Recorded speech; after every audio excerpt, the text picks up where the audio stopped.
Ayo, we made this. Ammo 7 did it again.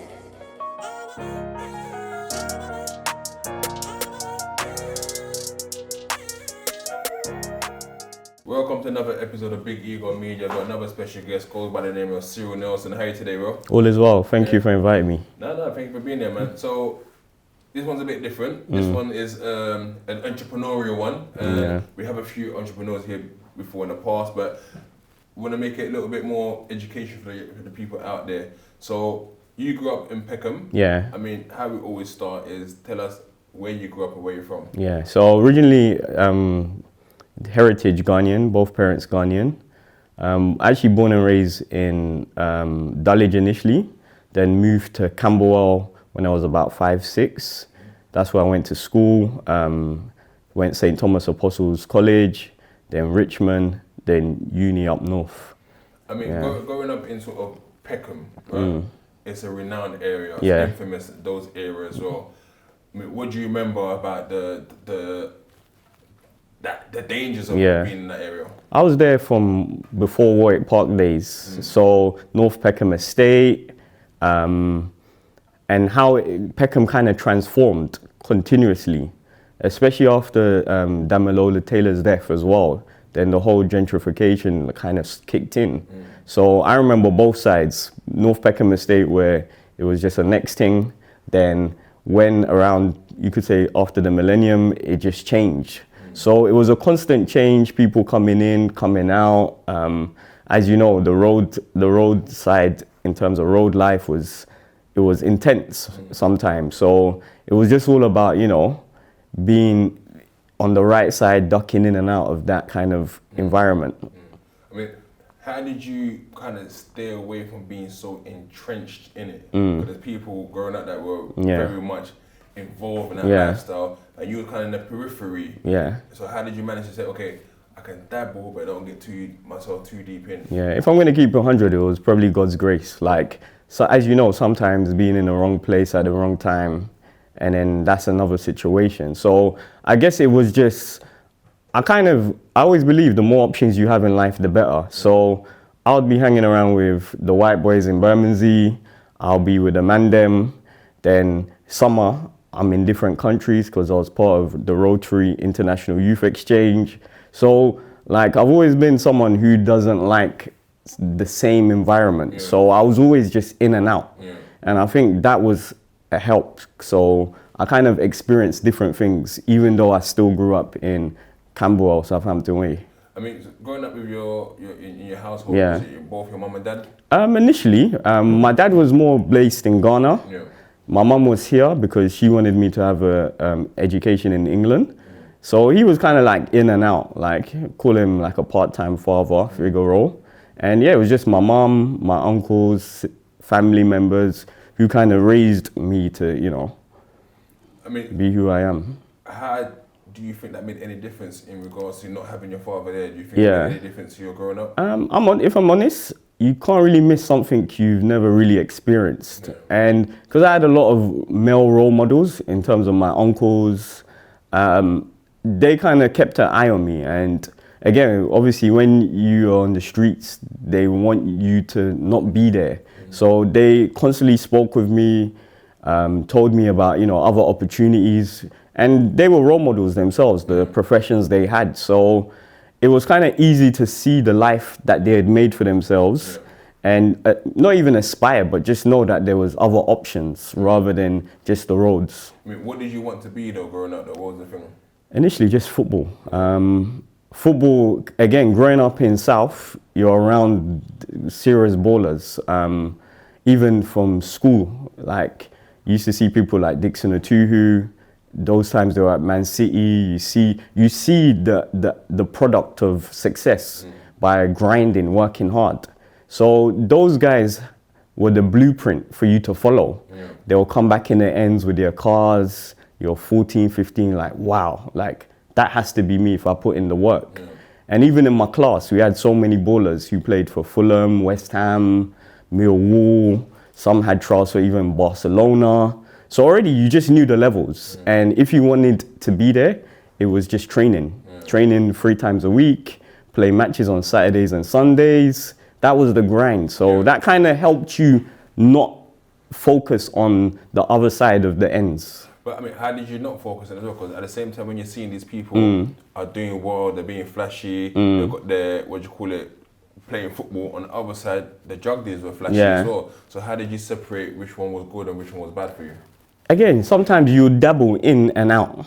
I was fortunate because my mum was able to provide the general things I wanted, whether it's the night crepes, certain things. It meant the temptation wasn't like, for some guys in the ends, they had to. Their parents couldn't provide for them, so it is what it is.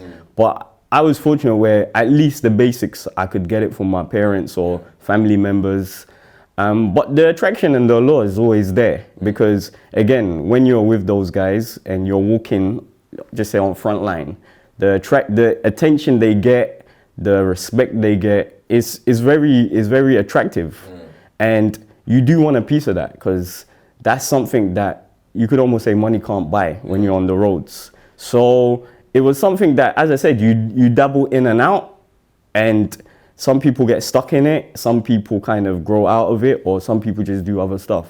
So there was definitely the temptation, and most of us fell into it, but we were just fortunate by grace. It's only grace that kind of got us out of it. And how important was religion in your sort of life growing up? Yeah, Roman Catholic. Mum forced me to be an auto server. If you're not an auto server, you're not playing football on Sunday. So I had to be an auto server on Saturday evenings in church, and then ensure that, you know, that allowed you to play football on Sunday. So again, that kind of kept you level-headed as well, because you can't be doing madness and then you're going church on Sunday, you know, serving at the altar. So that was like, again, it was another distraction to stop you from going the wrong path. But like, again, as you say, when you're around a certain group of people, even if you're not partaking, you're definitely part of the melee by association. So that can always, you know, be compromising sometimes. And you said also you joined a sort of youth exchange. Yeah. I mean, tell us more about, I don't think a lot of youth are doing that now. And people probably don't understand how big the world is and opportunities are out there for them. What made you decide to join that? How did it come about? In school, there was something on the noteboard saying, do you want to travel? And for me, it was like, yeah, why not? Like, somewhere new. And I just applied. I got back to you. Your mum makes a donation. It's an international youth exchange. So you go to their country and they come to your country. And again, you get to meet an interesting network of people. I was in Poland, France, and a few other European cities. And again, it's just opening your eyes to different opportunities in life. And I think regardless the situation you're in, you can always look for alternatives, options to, you know, broaden your horizons. So that was just always, I think, ingrained in me, like, yeah, I want to just see what's up, like, and that's why I could hang around with different people, whether it's mandem white boys in Gravesend, whether it's the mandem in the ends, whether it's my friends in West. It was just for me, like, yeah, that's the kind of person I am. So at this type of age, and are you still trying to do football? When is the ambition for football stopping? Are you trying to think of other things? So that was around 14, 15. I definitely got swayed by, you know, I won't even say street life, but just social, going out. I was going to under-18 raves with my boys. You see them wearing Gucci shoes. Them times there, Gucci wasn't bait. Like, Gucci was £200 for a pair of loafers. And Selfridges or in Clerkenwell, like, it wasn't a common thing as you see, like, as fresh drip. So, like, my mum was not going to spend £200 on a pair of Gucci loafers. So for me, it was like, rah, if my boys are wearing that, like, forget a pair of 110s or Air Max 95s or something. Like, I want what they were doing. So that was the kind of time where it kind of led me to kind of move away from football. And it was around the same time I had trials with Man City, Millwall. I was a goalkeeper playing for district, county, borough. So it was quite high level at that time. And when I didn't get into those clubs, I kind of was highly disheartened. And I didn't know, like, for me, playing for the lower divisions, it wasn't something I wanted to do. So my mind just instantly switched from you know what, let me just focus on making money and education somewhat. But the main focus at that time was making money. So I guess that's where my interest changed, and football no longer became a priority, which I won't say I regret, but if I'd carried on, definitely playing for like League Two, those kind of, clubs. Would you think that would have made you happier than what you are now? Definitely not, probably not. Because again, as growing up, you kind of discover what you're good at and what you enjoy. And my passion was always just meeting new people. I think the asset I bring to the company I run is just creating networks.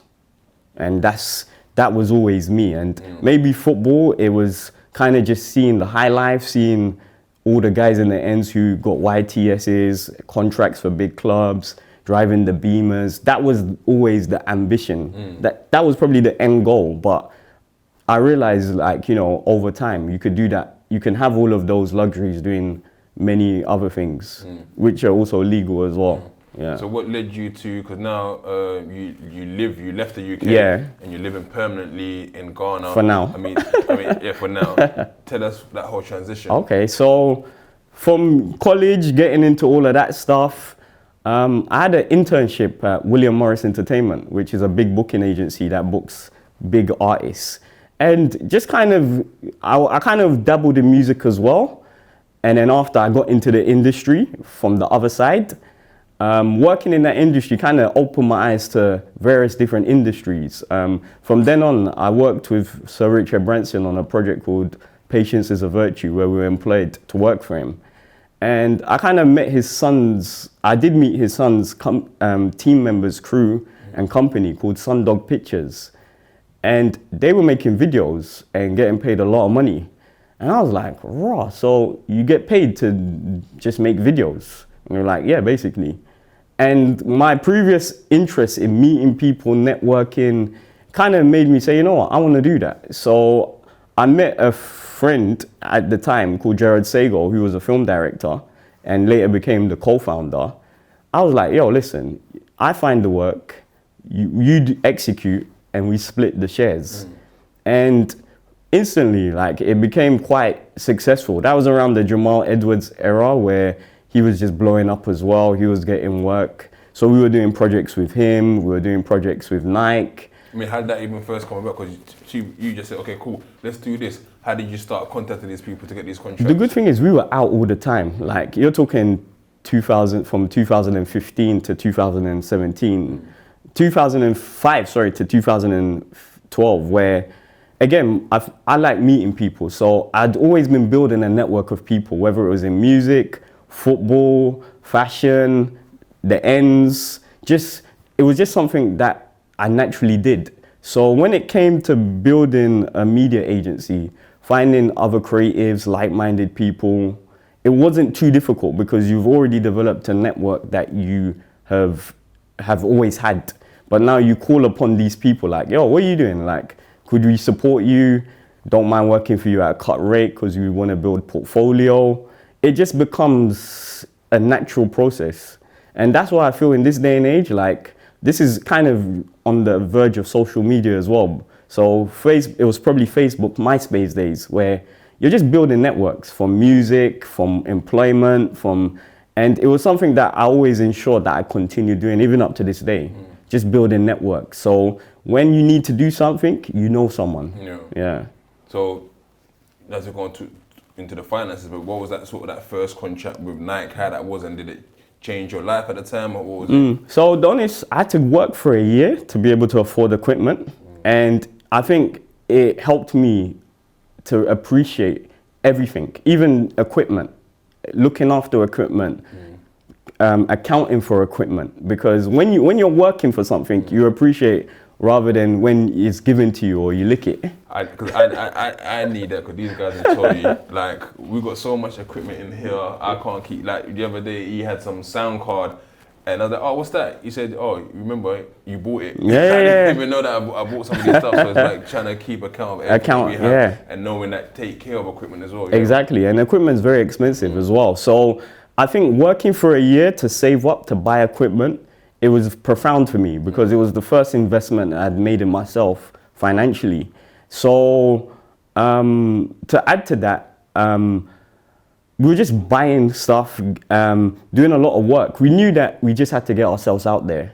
Once people saw the level of content we were producing and we did pro bono work, that would naturally lead to contracted work. Yeah.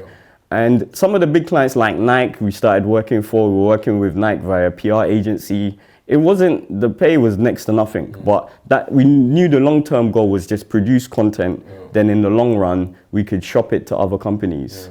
And our first big client was Telefonica, O2. Okay. We were part of the Think Big program, and we just kind of convinced them that, yeah, we can handle your account, which was, it was way more than we could chew off. But like when you work with Richard Branson and his team, they're like, if an opportunity comes, take it and figure out how to do it later. So we had that account for a good few months and the money was excellent. And that's what allowed us to expand in terms of buying equipment and reputation. Because when you work with one big company, it's easier to get links to another. Yeah. So then it just kind of snowballed naturally. Yeah. So then where was the big break then? I say the big breaks, like for me personally, when you get a big break, you're always looking for another big break. So even now you don't feel you had your big break yet? The big breaks never end because just say you clock your first million, you're like, wow, like our competitor has 4 million. Now we need to go and get 4 million. So from our viewpoint, the breaks just keep in like. Is that you subtly telling us that the first contract was $1 million? Is that you telling us that? It wasn't a million, but that's how the kind of process works for breaks, especially for the agency model. Because again, you can have one big client, and when you lose that client, you go bankrupt. So you never kind of look at your trophies. You're always trying to win more trophies, and that's what keeps you hungry and keeps you growing. So then, what led you to go to move to Africa? Yeah. Again, it was a contract. Because the co-founder and myself have Ghanaian heritage, we were going back anyway, filming content. We wanted to do a reality TV show. Yeah. And so we actually invested money to film there. And then I met a few people. Again, I believe in networks. Your network is your net worth. So met a few people. And then we landed a presidential election contract to do social media.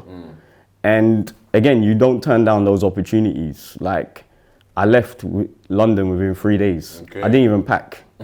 Like, my mum was depressed, like, what are you doing? Why are you going there? What's there for you? But over time, when she saw the work we were doing, plus the you could say, what we had reaped from the work we were doing, she was like, okay, cool. That was such a great move.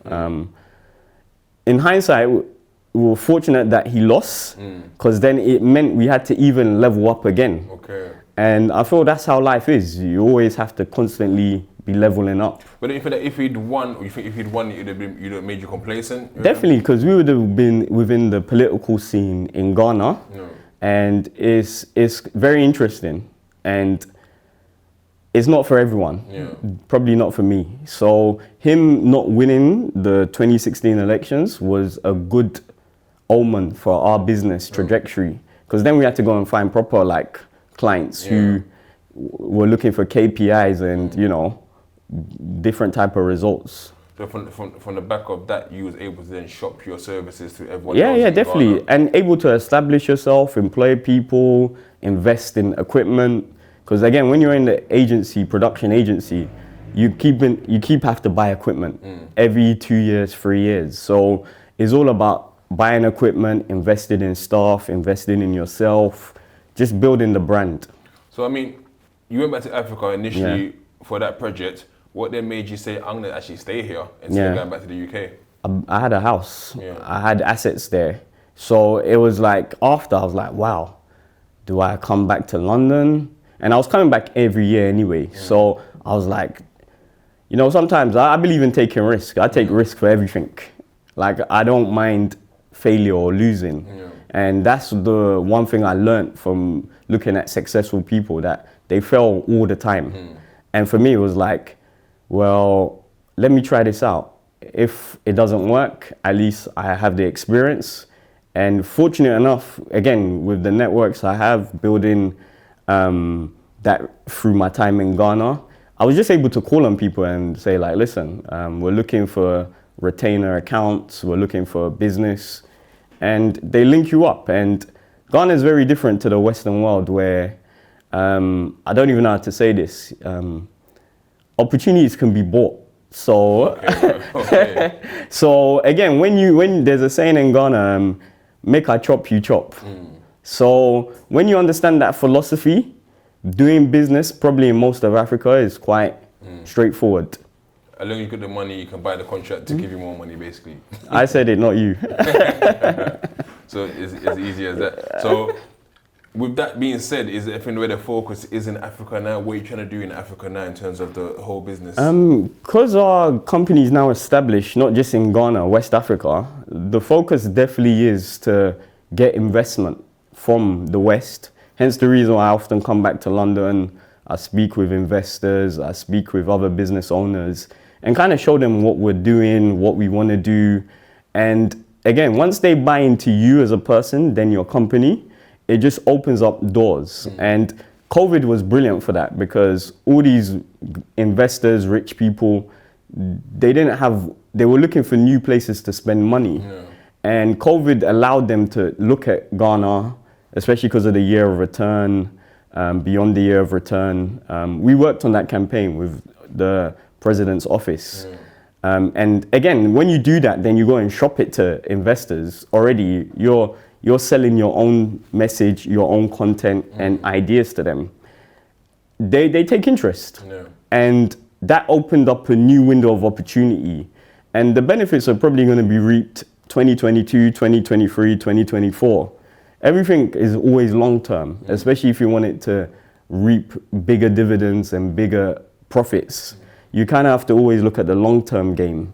So again, from when things were slow during that time, our aim was just B2B marketing and talking to investors, trying to get them to Ghana to look at the opportunities available. And thankfully, they have. Hence the reason why I'm in London, to kind of not only have this interview, but speak with other people to bring them. I mean, what is it then about Ghana? I know you guys had the year of return, which that was it what launched people going back to Ghana? Yeah, so the president launched the campaign with Bazoma and Boris Kojo, two American influencers and celebrities, and they brought like some of the biggest names in all industries. You're talking about Vice President of America Bank, Cristiano Ronaldo's accountant.